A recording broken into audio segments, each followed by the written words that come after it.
parti du coup là. Le bruit est affreux. Vous êtes déjà là ? Bonjour à tous, on se retrouve pour une nouvelle vidéo. Bon, aujourd'hui on va pas parler de n'importe quoi, parce qu'on parle jamais de n'importe quoi sur cette chaîne, on va parler de la COP26. C'est terminé la semaine dernière et c'est assez important de revenir dessus je pense, parce que y a quand même pas mal de choses qui ont été abordées et on va d'abord voir si elle a été utile. Mais d'abord, comme d'habitude, je vous propose qu'on fasse un petit récapitulatif de l'histoire. D'abord, qu'est-ce que c'est une COP ? Moi, quand j'étais petit, je pensais qu'une COP, c'était une sorte de grand magasin bio dans lequel on vendait toutes sortes de produits. En fait, c'est la conférence des parties. Cette blague est absolument à chier, mais on va la garder quand même. C'est la conférence of the parties, et c'est pour ça que ça a ce nom-là de COP. Ça a été créé en 1995, et en moyenne, depuis que ça a été créé, il y a 30 000 participants chaque année.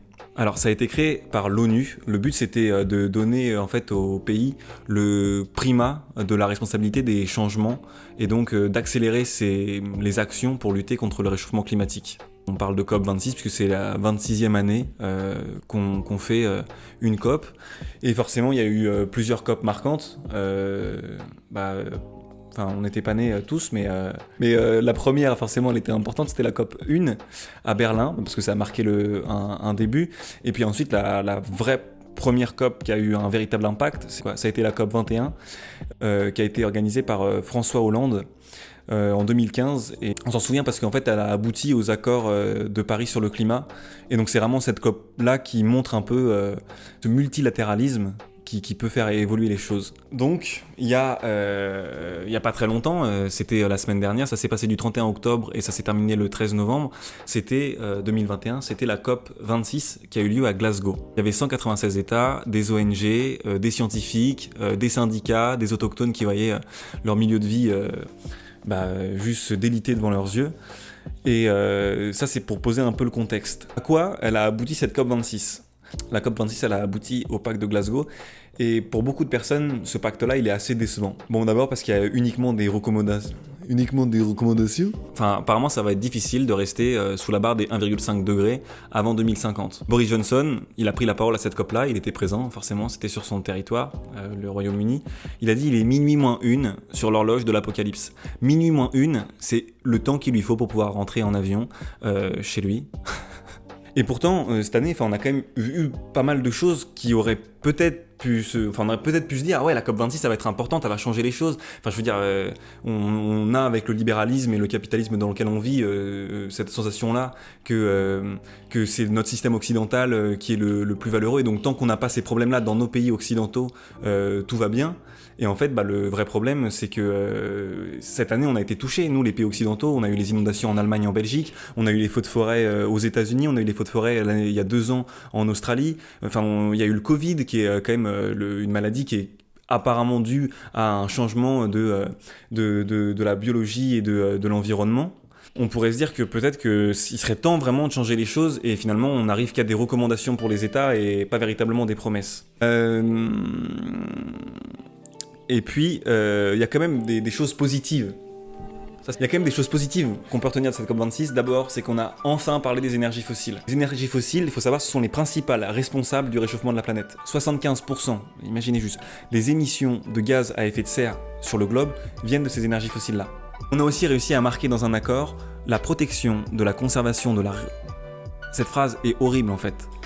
En fait, à chaque fois qu'on marque un truc dans un accord, de toute façon, c'est incompréhensible. En gros, on a marqué que c'était important de conserver nos écosystèmes et notre nature comme elle était. Et c'est rare de pouvoir lire ça dans des accords de COP. Enfin, il y a quelque chose qui est aussi intéressant lors de cette COP26. Il y aura une plus grande transparence et on évitera les doubles comptages. Là, les doubles comptages, c'est la notion un peu complexe de la vidéo, mais en fait, faut imaginer que par exemple, si l'Inde achetait une éolienne qui lui permettait de diminuer sa charge de CO2 à l'année de 1 tonne, eh bien l'Allemagne pouvait faire un prêt, lui acheter finalement cette tonne de CO2 économisée, et au lieu de la compter une fois uniquement pour les deux, elle aurait été comptée 2 fois, une fois pour l'Inde et une fois pour l'Allemagne, alors qu'il y aurait juste eu 1 tonne de CO2 en moins dans l'atmosphère.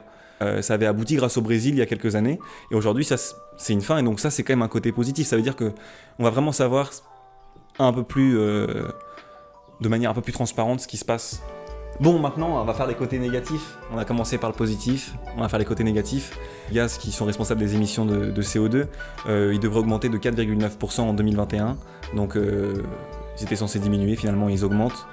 Ensuite, c'est vraiment que des paroles. C'est-à-dire que c'est « on s'engage pour protéger la forêt, on s'engage pour protéger la nature, on s'engage pour limiter le charbon ». Ouais, mais on s'engage, mais on fait quoi en fait ? Est-ce qu'on met des politiques ? Est-ce qu'on... Non, en fait, c'est uniquement des promesses.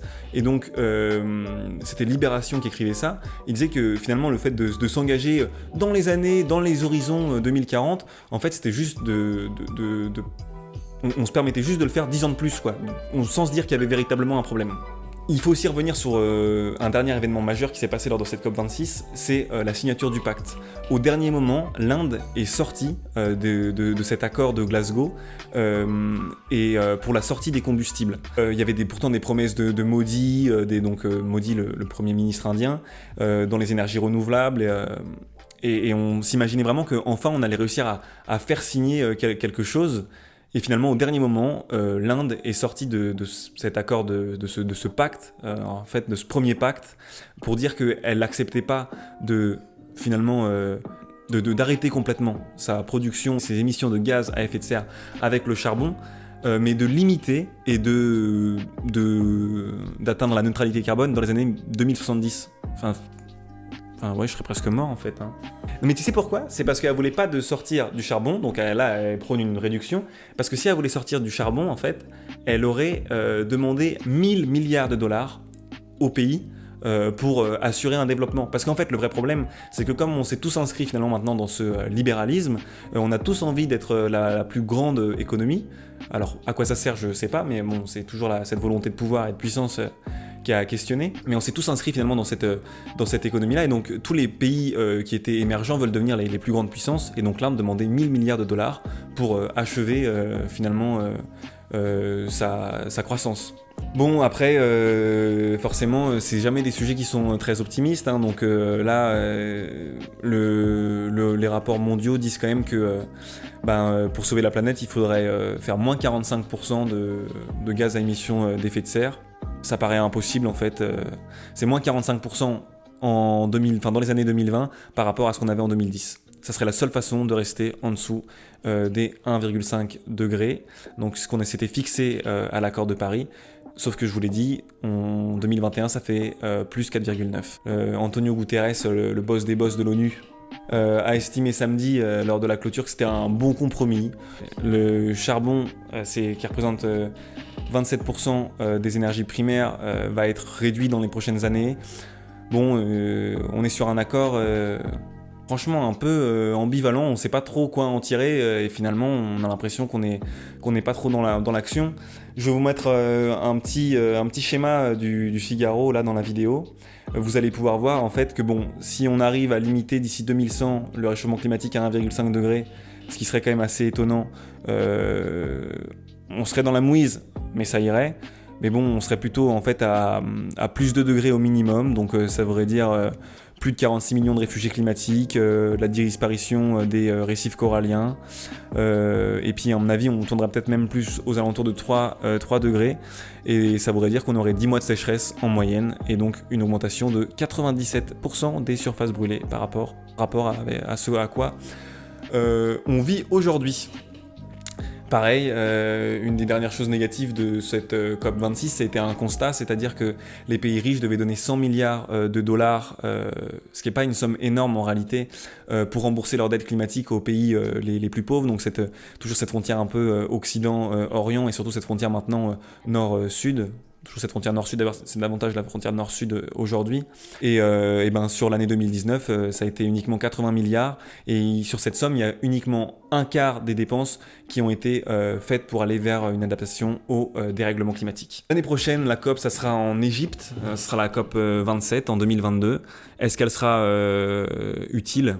On ne sait pas, en fait, on ne sait pas trop à quoi s'attendre, mais généralement il faut se dire que les COP sont utiles. D'abord parce qu'elles permettent des changements, un multilatéralisme, au moins des échanges, et en plus il y a des accords qui sont signés, donc c'est mieux que rien. Est-ce que ça augmente pas aussi cette prise de conscience? C'est mieux que rien en fait, voilà, c'est toujours mieux que rien. Vous savez, dans le débriefing, on aime bien questionner un peu ce rapport entre actualité et philosophie. Alors là, on peut questionner ce rapport avec la sagesse. On sait que on va peut-être très vite trop loin, et on défie peut-être trop les éléments, on gère peut-être trop de puissance, et est-ce que, à force de vouloir ressembler aux dieux, on va pas finir par les rejoindre? Voilà. C'est comme ça que s'achève le débriefing numéro 4. J'espère que cette vidéo vous aura plu. N'hésitez pas à liker, commenter, vous abonner, mettre la petite cloche, et on fera une FAQ aux 20 abonnés. C'est une blague, j'aurais pas cette question.